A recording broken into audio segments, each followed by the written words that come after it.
राजा जनक के मंत्रियों द्वारा राम लक्ष्मण का समाचार पाकर राजा दशरथ बड़े आनंदित हुए। अनुभव की बातें सुनकर तो उनके आनंद का ठिकाना न रहा। महल में जाकर उन्होंने सब समाचार रानियों को सुनाई। रानियां भी फूली न समाई। उन्होंने ब्राह्मणों को दान दक्षिणा दी। गुरु वशिष्ठ की आज्ञा लेकर राजा दशरथ बारात तैयार करने लगे। हाथी घोड़े रथ सभी सजने लगे। छैल छबीले सवार घोड़े नाचने लगे। गुरु वशिष्ठ और राजा दशरथ दिव्य रथों में बैठे चतुर्गिति सेना के साथ बारात चल पड़ी और 5वें दिन मिथिला जा पहुंची। राजा जनक ने नगर के बाहर आकर बारात का स्वागत किया और भली भांति सजाए गए जनवासे में सबको ले जाकर यथा योग्य ठहराया। विश्वामित्र को जब राजा दशरथ के आने का समाचार मिला तब दोनों राजकुमारों को लेकर वे जनवासे पहुँचे। राम लक्ष्मण ने पिता के चरणों में प्रणाम किया। राजा दशरथ ने विश्वामित्र के चरण छुए और कहा, मुनिवर, आपकी कृपा से ही शुभ दिन मुझे देखने को मिला है। राजा जनक की सारी नगरी जगमग जगमग कर रही थी। एक एक घर एक एक द्वार वंदनवारों से सजा था। चारों ओर मंगल गीत सुनाई दे रहे थे। राजमार्ग और राजमहल में दर्शकों का अपार भीड़ थी। विवाह मंडल मणियों और हीरों से फूल पत्तों से सजा था। मणियों के बने भौरे और तरह तरह के पक्षी विवाह मंडल पर जड़े थे जो हवा चलने से गूंजते कूजते थे। चारों राजकुमारों को लेकर गुरु वशिष्ठ के साथ महाराज दशरथ विवाह मंडल में पधारे। बहुमूल्य वस्त्रों और आभूषणों से सुसज्जित चारों राजकुमारियों को लेकर राजा जनक भी मंडप में आए।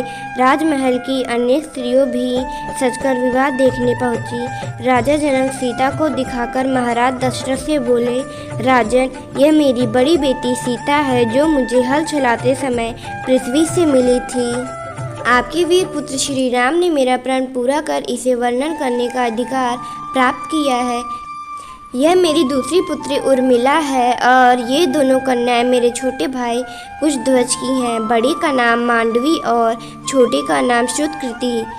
मेरी इच्छा है कि सीता के विवाह के साथ इनका भी विवाह हो जाए। लक्ष्मण के लिए उर्मिला को, भरत के लिए मांडवी को और शत्रुघ्न के लिए श्रुतकृति को स्वीकार कर मुझे कृतार्थ करें। जनक के प्रस्ताव को राजा दशरथ ने सहर्ष स्वीकार कर लिया। तब अग्नि के सामने चारों कन्याओं को अपने अपने पतियों के हाथ में सौंपते हुए राजा जनक ने कहा कि इन कन्याओं को मैं तुम्हारे हाथ सौंपता हूँ।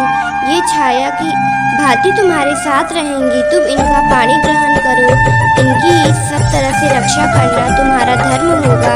गुरु वशिष्ठ और सतानंद के बंधे मंत्रों के साथ विधिवत विवाह कराया। तब राजा दशरथ राजकुमारों और पुत्री वधुओं को लेकर जनकवासे लौटे। जनक ने कन्याओं और सभी बारातियों को सुंदर उपहार दिए। राजा दशरथ ने भी सोने से सींग मढ़ाकर दूध देने वाली सहस्त्रों गायें ब्राह्मणों को दान में दी। दूसरे दिन विश्वामित्र ने आकर राजा दशरथ को बधाई दी और सबसे विदा लेकर वे अपने आश्रम में लौट गए। कुछ दिन तक जनक का अतिथि ग्रहण करने के पश्चात राजा दशरथ बैंड के साथ अपने नगर को लौट चले। वे कुछ ही दूर गए होंगे कि सहसा भयंकर आंधी सी आई और उनके साथ ही क्रोध की साक्षात मूर्ति परशुराम फरसा और धनुष बाण लिए प्रकट हो गए। उन्हें देखते ही अयोध्यावासी डर के मारे अधमरे से हो गए और राजा दशरथ के तो होश ही उड़ गए। राम का रास्ता रोककर परशुराम बोले, राम, शिव के पुराने धनुष को तोड़कर तुम्हारा हौसला बहुत बढ़ गया है। मैं तुम्हारे अहंकार को चूर करूंगा। राजा दशरथ ने गिड़गिड़ाते परशुराम से बड़े अनुनय विनय की और राम को अनुग्रह करने की प्रार्थना की।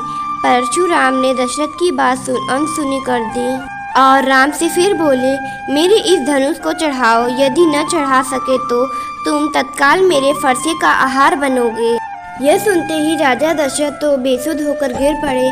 मानसवी राम निर्भीकता से बोले, मेरा रूप आप देखना चाहते हैं तो देखें। उन्होंने परशुराम के धनुष बाण लेकर प्रत्यंचा चढ़ा दी और धनुष पर बाण रखकर बोले, मैं इस बाण से आपकी तपस्या का समस्त प्रभाव अभी नष्ट करता हूँ और भनाग्रता से आकाश में विचरण करने की शक्ति भी नष्ट करता हूँ।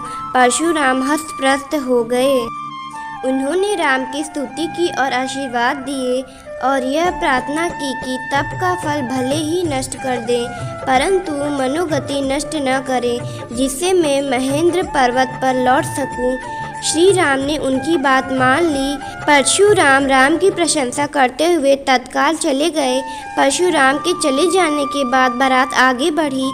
बारात के पहुँचते ही अयोध्या में घर घर आनंद उत्सव होने लगे। गलियों में शंख और मृदंग की ध्वनि गूंज उठी। स्त्रियों ने मंगल गान किए और फूल बरसाए। रानियों ने पुत्रों और पुत्र वधुओं की आरती उतारी। उस समय राजा दशरथ के भवन की शोभा देखते ही बनती थी।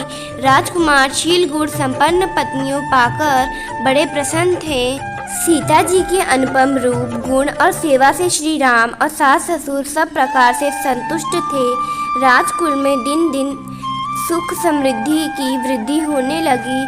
समस्त कौशल राज्य का भाग्य जग गया।